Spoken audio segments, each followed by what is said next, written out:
Historia del pensamiento económico. La historia del pensamiento económico ha presentado momentos de estancamientos y momentos de grandes evoluciones. Por eso, el desarrollo del pensamiento económico no ha ocurrido de manera sistemática y uniforme, sino por el contrario, lleno de saltos e intermitencias. Aunque la economía moderna surge a la segunda mitad del siglo XVIII, en un momento de grandes revoluciones del pensamiento y con la aparición de personajes importantes como Galiano, Beccaria y Hume, entre otros.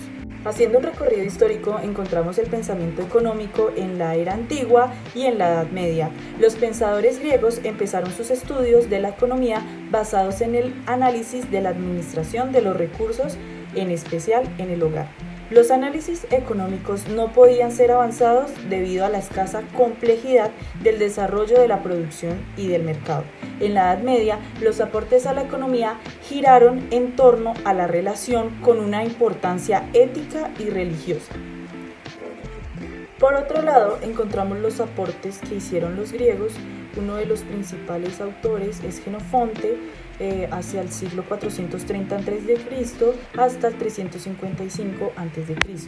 Era un filósofo militar, político, historiador, discípulo de Sócrates y realizó aportes a la economía como principalmente su definición como la ciencia que estudia la administración de los recursos. Centró su trabajo en un buen liderazgo y en la capacidad humana como la principal variable para la administración. Su pensamiento sobre la economía lo registró precisamente en un libro con su nombre O Economicus, el cual era un tratado sobre la administración del patrimonio, labor particularmente a cargo de las mujeres, cómo organizar la casa, entrenar, administrar la servidumbre, almacenar vino y o alimentos. Por otro lado, encontramos a Platón hacia los siglos 428 a.C. hasta 347 a.C. Platón analizó toda la estructura política y económica del Estado. El ser humano es la variable fundamental de la economía, especialización y división del trabajo expuesta por Jenofonte como fuente fundamental para lograr la mayor eficiencia y productividad, circulación de los bienes. Este mercado debe ser regulado por el Estado, de acuerdo a los principios matemáticos. Por otro lado, encontramos a Aristóteles hacia el siglo 384 a.C. hasta 322 a.C. Fue el pensador griego que más aportes hizo a la economía y el que más se acercó a las ideas que se conciben hoy en día como la ciencia económica. Para Aristóteles, el sujeto económico aristotélico o el agente representativo, como lo dirían los neoclásicos, es un patriarca rural esclavista que busca la felicidad. Por eso, la finalidad de la producción es el consumo y no el comercio. Aristóteles considera que la distribución de partes iguales entre personas desiguales sería injusta. Aristóteles avanzó un poco más su teoría del valor diferenciado entre el valor del uso y el valor de cambio. El gobierno se quedaba con la tarea de redistribuir este ingreso. Por otra parte, encontramos la escuela escolástica, la cual establece un puente entre los antiguos griegos y romanos y los europeos del momento en que se dinamiza la construcción de los mercados en la Europa medieval y se abre camino al mercantilismo. Como exponentes encontramos a Alberto Magno hacia los años 1193 hasta 1206. Nació en el territorio de la actual Alemania, estando en la Universidad de París tradujo, clasificó y comentó textos antiguos, entre otros los de Aristóteles, hecho que le dio la oportunidad de producir un análisis económico a partir de lo expuesto por este autor. Condenó el monopolio por ser una confabulación para manipular los precios, cuya sanción debía de ser la restitución del beneficio. Y por último encontramos a Santo Tomás de Aquino, hacia el año 1225 hasta 1274.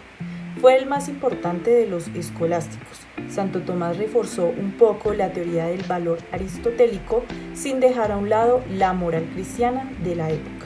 Fue el primero que intentó justificar la propiedad privada y se convirtió en referencia para la elaboración de las teorías de muchos autores que después trabajaron en este punto.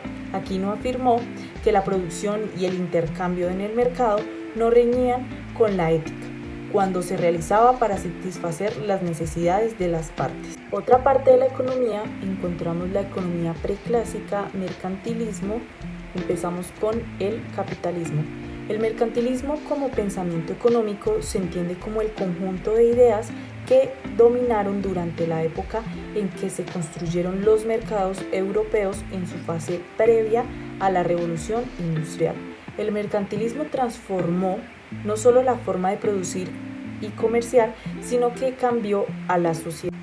Uno de los exponentes de esta etapa fue Jean-Baptiste Colbert en el año 1619 hasta 1683. Se convirtió en una de las principales figuras del mercantilismo, creador de la contabilidad moderna, y recurrió a la intervención gubernamental para apoyar, promover y proteger la industria francesa. Incentivó a exportar dichos productos, ya que solo de esta forma se podían generar excedentes. Otro exponente importante para esta época era Thomas More, hacia el año 1571 hasta 1641. Es uno de los mercantilistas más importantes. Fue considerado por Smith como un mercantilista con ideas clásicas. Su principal objetivo era el crecimiento de la riqueza nacional y se creía que se podía lograr mediante el comercio. De la historia de la economía encontramos la economía clásica, la cual comprendido entre 1776 con La riqueza de las naciones de Smith. Principal encontramos a Adam Smith. Dos aportes que se le pueden reconocer a Smith: el primero es la recopilación y sistematización del saber económico existente, y segunda, una visión más moderna al incorporar el capital, el trabajo y comercio como fuentes de valor. Un autor súper importante, que es David Ricardo, realizó aportes importantes a la teoría del valor, al comercio internacional y a las finanzas públicas. Su obra cumbre, Principios de Economía. Neoclásicos y neocardianos. La neoclásica fue un funcionario prusiano al que se le reconoce como precursor del marginalismo y de la economía matemática. Su principal obra, Desarrollo de las leyes del intercambio entre los hombres, la publicó en 1854. Formuló dos principios económicos sobre el consumo: la utilidad marginal y la equimarginalidad. Alfred Marshall. En Nociones de Marshall se encuentra el uso de gráficos para explicar los conceptos de oferta y demanda y su equilibrio parcial. Marshall introdujo conceptos de una gran utilidad. Piero Sraffa, 1898-1983. Fue un economista italiano que se educó en Cambridge, se declaró marxista y por sus ideas fue perseguido en Italia. El retorno de Sraffa a Smith y Ricardo implicó una fuerte crítica a los marginistas, comillas puestas por Sraffa, a su teoría subjetiva del valor, su dependencia de las variaciones y del supuesto de rendimientos constantes a escala. En ella expone un modelo lineal de producción en el que cada sector de la economía está representado por una ecuación. El producto final resulta ser la suma de todos los valores de los insumos incrementados por un multiplicador de la producción, 1 más R, con R igual a la tasa de excedente. El mismo Sraffa reconoció que su pequeño libro tan solo era un preludio a una crítica de la teoría económica. Mercados imperfectos, keynesianismo y economía del desarrollo. Alexander Hamilton, 1757-1804. Hamilton logró imponer sus criterios sobre los intereses de los estados, de ser cuya producción con mano de obra esclava estaba orientada al mercado internacional y que no había ninguna ventaja en dejar de comprar bienes intermedios y de consumo a una industria ya avanzada. Simón Bolívar, 1783-1830. La tarea que asumió Bolívar fue la de expandir las instituciones que caracterizan los mercados desarrollados, eliminando la esclavitud, la servidumbre y los gastos, para dar la obligación del pago de salarios en dinero y prohibiendo los pagos en especie. Chamberlain, 1899-1967 y Robinson, 1903-1983. Chamberlain introdujo la solución de tangencia para representar el equilibrio generado por el monopolio. Robinson también expuso que las empresas no solo deciden cuándo producir, sino que además deciden a qué precio vender, de lo que concluye que los monopolios tienen un gran poder de afectar el bienestar.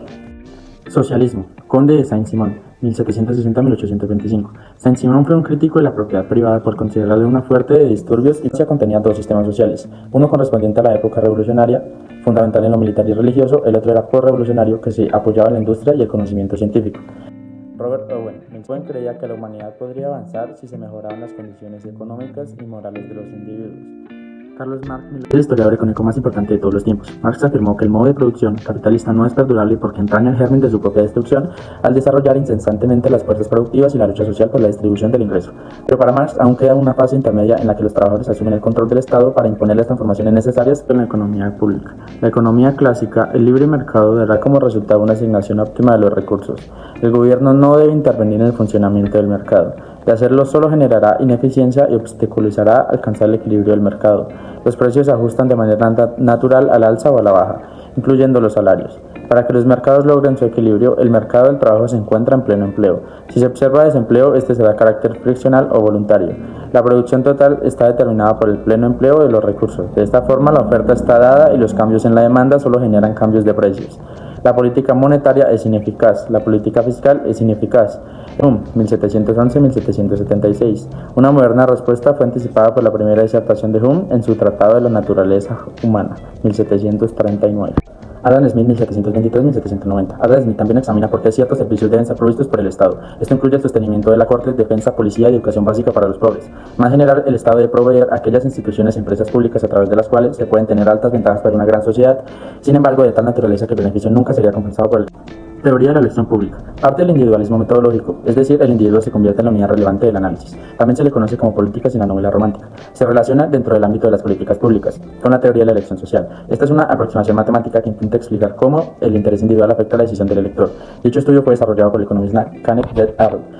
Buchanan observó que las consecuencias de políticas públicas deben ser asumidas por todos los ciudadanos y no solo por las autoridades. A lo señalado en el punto anterior, se suma que los fondos públicos son todos los contribuyentes. Por lo tanto, según Buchanan, los ciudadanos deberían tener acceso a mecanismos legales. Economía institucional. La nueva economía institucional o economía neoinstitucional es una escuela del pensamiento económico que sostiene que las instituciones son clave para explicar las decisiones de los individuos. Por ende, no pueden excluirse factores como la estructura del Estado al momento de analizar la realidad. Thomas Veblen, 1857-1929. Se considera como la máxima figura del institucionalismo de Estados Unidos y quizás la institucionalista más heterodoxo, pues además de recibir la influencia de los darwinistas sociales como Spencer o Sumner, recibió la influencia intelectual del socialista americano Bellamy. John R. Commons se lo reconoce como el segundo institucionalista más importante después de Veblen, aunque su institucionalismo se considera diferente. Commons, al igual que Veblen, era un rebelde y un proveedor de herejías. Su primera obra importante la denominó Distribution of Wealth.